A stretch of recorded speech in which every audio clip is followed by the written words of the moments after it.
Hi everyone, I'm doing my gospel reflection for today, and I'm doing it for the reading for Saturday, which is the story of Jesus and his disciples needing to rest. And they go out in a boat because Jesus calls them away to a lonely place. And they go out in a boat, but people already know, they can guess where they're going. And in our teaching, in what I learned through my student days, it was probably like you could see, if you took the boat across the lake in Galilee, you could see from one end to the other. And so it wasn't very far. So the story does tell us that the people walked and they reached the other side before the boat. So it wasn't far where they went, and people could guess where they were going. People couldn't get enough of Jesus, and he was charismatic, so they followed him and they went there, even though they knew that Jesus and his disciples probably needed some time to rest.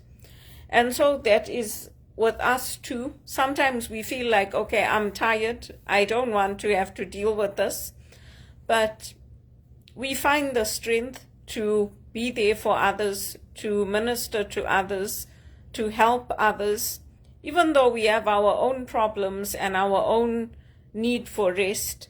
And we also make time to rest because Jesus does tell us that it's important, that he wants us as his disciples, as his followers, to make time to rest, to come away to a quiet place. So even those, who knows, maybe it was minutes, maybe it was an hour, who knows how long they stayed out on the water so that they could have some time away from people. But even that time away from the crowds probably helped them. Just that journey going from one end to the other end probably helped them. And so for us too, we need those quiet times. We need those times without the television, without the social media, without people around us, just to have that silence and to be able to listen to the Lord. And then we can go back and we can do our ministry work. We can go back refreshed. We can go back and we can carry on our work in teaching. And we can follow Jesus. We can continue to do that. But I thought it was a nice way to reflect on how even those few moments or that time in the boat gave them some time away from people, away from the crowds, just a time for them to rest, and how important that is in our busy world. Sometimes we don't make time to rest, and I know I'm like that, and I like to find things to do. I like to keep myself busy, keep myself occupied, and I'm not one to sit in front of the TV. To me, the TV is just like, that's when I rest, because I put the TV on and I space out. Sometimes I even fall asleep in front of the TV. But that's important for us too, as Jesus's disciples. We have times where we need to rest, and we have to continue serving and helping others. But it's coming from Jesus himself. He's telling us to come away and to make time to rest. So I wanted to share that reflection for today, for the New Testament, for the gospel. I'm focusing on the New Testament because that's where we meet Jesus, that's where we walk with Jesus, and that's where we encounter him and we get to know him. And that's where my ministry comes from. It comes from walking with the Lord and being in the Lord's presence. I do read the other readings as well, the Psalm and the Old Testament, but I focus on the New Testament and on my walk with the Lord. And everything else comes out of that, all my blessings, being off the street, not being homeless, because believe you me, it's not easy for me to ask people for help, to ask them for financial help, to ask for referrals. All of those things I don't like doing, but I have to do it. Because if I don't do it, I'll end up being on the street and homeless like many people are.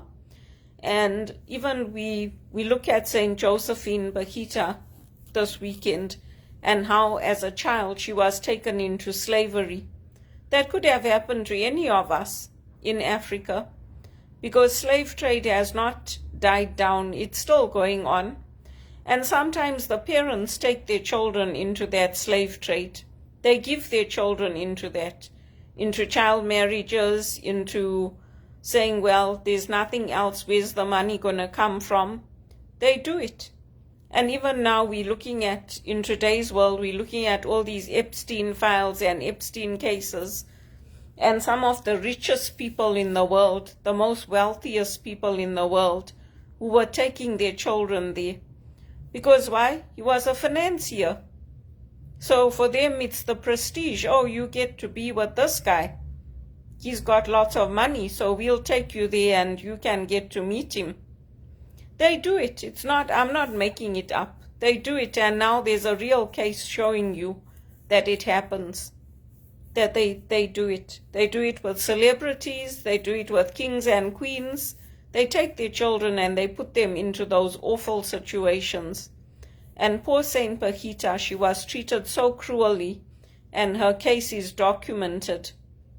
And that's why as Christians we fight against that. As women and men, we fight against that for ourselves, so that we can have decent paid jobs and live in freedom and safety.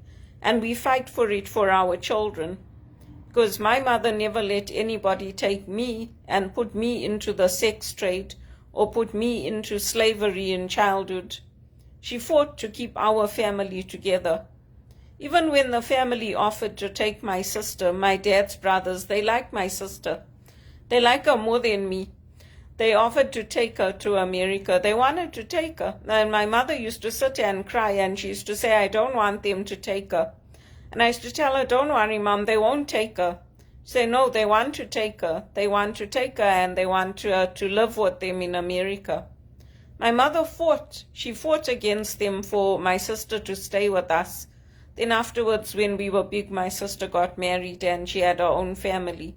But it happens, especially when a woman and women are left without a father, left as widows. That's what they do sometimes. They put you into slavery, they let you go into the worst paid jobs, and they look after the ones who have two parents, who have properties, who have everything, who they know are going to do well, instead of looking after you. But I was blessed because I had a mother who fought for me and who fought for our family to stay together, and my dad. My dad also fought for that. So I was blessed. And I remember, I call her Saint Josephine because I don't like using the slave name. Saint Josephine, I remember in a special way. Just imagine how cruel it is to take children and to do that to them. And it doesn't just happen in African communities. It happens in Indian communities. It happens in white communities. It happens.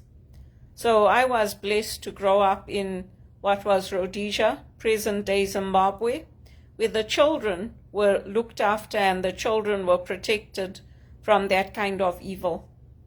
And even in our childhood, our parents made sure that we had time to rest, because that's an important part of life. Yes, we pray. Yes, we minister to others. We teach others. But we also make sure that we have time to rest. So we can give thanks to God for that. And you can think of your own parents, and you can give thanks for them and pray for them. And you can give thanks for my parents, especially my dad, because he lived a very good life and he set a very good example for me to follow. That's my reflection for today.